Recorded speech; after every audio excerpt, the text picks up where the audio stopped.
Chapter 6. Walking with God. Narrow is the road that leads to life, and only a few find it. Jesus, Matthew 7:14. You have made known to me the path of life. King David, Psalm 16:11. Again from Tolkien's The Fellowship of the Ring.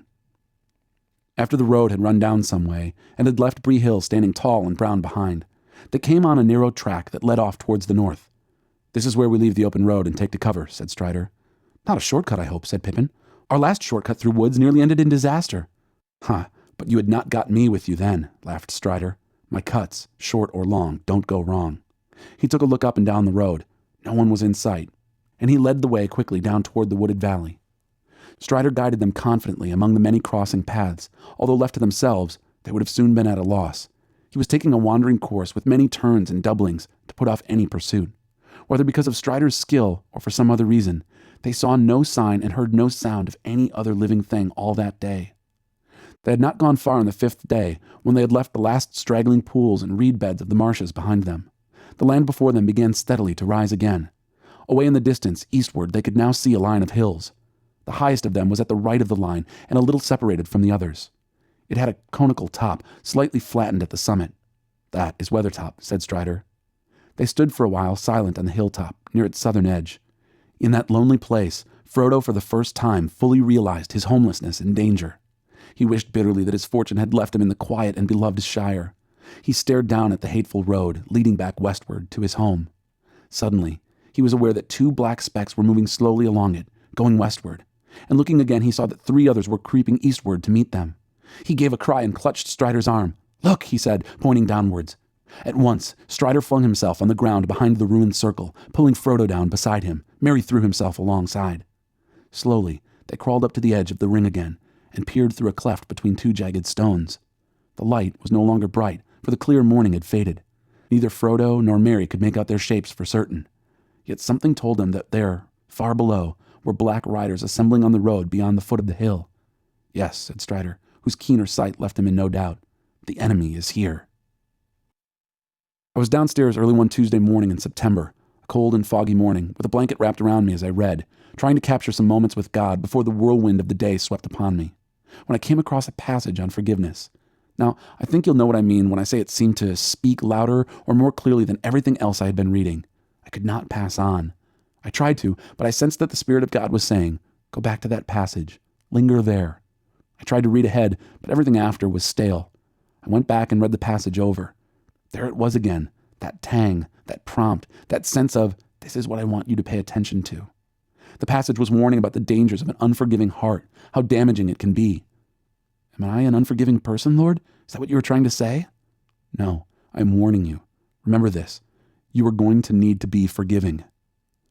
In less than an hour, I received a phone call that can only be described in terms of betrayal. It was devastating. Some allies we had asked to help us with in a project very dear to us announced they were quitting, changing horses midstream, walking away from the battle just as it was getting hot. I was stunned, speechless. It was so out of the blue, so unlike them, I did not know what to say. The injury was doubled by an attempt to fix the blame on us. It was because of our attitudes that they had chosen to abandon ship. Dumbfounded, blindsided, I knew this much. This cannot bring happiness to God. I asked if there was any way to make amends. No. Was there anything we could do to patch things up? No. As I probed the matter further, earnestly seeking a way to rebuild the friendship, their story grew increasingly thin and contradictory. They were walking away, period. And it was our fault. As the news settled in, I wanted to get angry. I was hurt, run through with a sword. Then, like some wolf in the night sniffing at my door, I could feel resentment trying to get in. After all, it seemed a completely justifiable response. Just as I was lifting the latch, I remembered the Lord's warning. Oh, this is what you meant. Forgive. I barred the door, refused to let resentment in. 10 minutes later, as our conversation continued the way of the Paris peace talks, something else came scrounging for admittance. I was tempted to turn to self-reproach. Even though I really didn't think we'd done anything to earn such a betrayal, I was willing to own it nonetheless.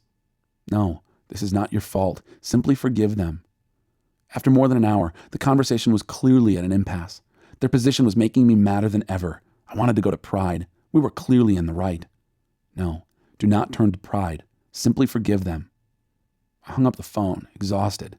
Then I had to call a number of closely involved parties and do my best to give a gracious and impartial account of what happened, trying to honor their stated reasons, trying to own our part in the divorce. Each new conversation brought another round of emotion, betrayal, and with it, anger, hurt, resentment, indignation, false guilt, the whole nasty menagerie, like a pack of hungry coyotes circling the camp. Simply forgive them. Bar the door. Every other emotion, every other reaction felt dangerous, loaded with some further evil. Falling into bed that night, I felt as though I'd been guided by some wise ranger like Aragorn through a dark forest with 100 wrong turns at every side. I felt rescued. My journals are full of such stories. There must be hundreds, maybe close to 1,000 by now. God has gotten me out of all sorts of tight spots, saved my life more than once, literally. He's also guided me into all sorts of beautiful surprises and adventures. Now, it could be that I'm just a slow learner and God is being especially gracious to a man who needs a little extra help. Lord knows I do. But I don't think he speaks to me any more than others. I think I've just learned to expect it, need it, keep an eye out for it. It's a whole different perspective on how we approach our day. Either we wake to tackle our to-do list, get things done, guided by our morals and whatever clarity we may at the moment have, both rather lacking to the need, I might add, or we wake in the midst of a dangerous story as God's intimate ally, following him into the unknown. If you're not pursuing a dangerous quest with your life, well, then you don't need a guide. If you haven't found yourself in the midst of a ferocious war, then you won't need a seasoned captain. If you've settled in your mind to live as though this is a fairly neutral world and you are simply trying to live your life as best you can, then you can probably get by with the Christianity of tips and techniques. Maybe. I'll give you about a 50-50 chance. But if you intend to live in the story that God is telling, and if you want the life he offers, then you are going to need more than a handful of principles, however noble they may be. There are too many twists and turns in the road ahead, too many ambushes waiting, only God knows where, too much at stake. You cannot possibly prepare yourself for every situation. Narrow is the way, Jesus said. How shall we be sure to find it? We need God intimately, and we need him desperately. You have made known to me the path of life, David said. Yes, that's it. In all the ins and outs of this thing we call living, there is one narrow path to life, and we need help finding it. On the other hand, there is what we have come to accept as discipleship. A friend of mine recently handed me a program from a large and successful church somewhere in the Midwest. It's a rather exemplary model of what the idea has fallen to. Their plan for discipleship involves, first, becoming a member of this particular church. Then they encourage you to take a course on doctrine, be faithful in attending the Sunday morning service and small group fellowship, complete a special course on Christian growth, live a life that demonstrates clear evidence of spiritual growth, complete a class on evangelism, consistently look for opportunities to evangelize, complete a course on finances, one on marriage and another on parenting, provided that you are married or a parent, complete a leadership training course, a hermeneutics course, a course on spiritual gifts, and another on biblical counseling, participate in missions, carry a significant local church ministry load. You're probably surprised that I would question this sort of program. Most churches are trying to get their folks to complete something like this one way or another. No doubt, a great deal of helpful information is passed on. My goodness, you can earn an MBA with less effort. But let me ask you, a program like this, does it teach a person how to apply principles or how to walk with God? They're not the same thing. Change the content and any cult could do this. I mean, Gandhi was a remarkable man. So was Lao Tzu, Confucius, or Thomas Jefferson. They all had principles for a better life. But only Christianity can teach you to walk with God. We forfeit that birthright when we take folks through a discipleship program where they master any number of Christian precepts and miss the most important thing of all, the very thing for which we were created, intimacy with God. There are, after all, those troubling words Jesus spoke to those who were doing all the right things. Then I will tell them plainly, I never knew you. Matthew 7:23.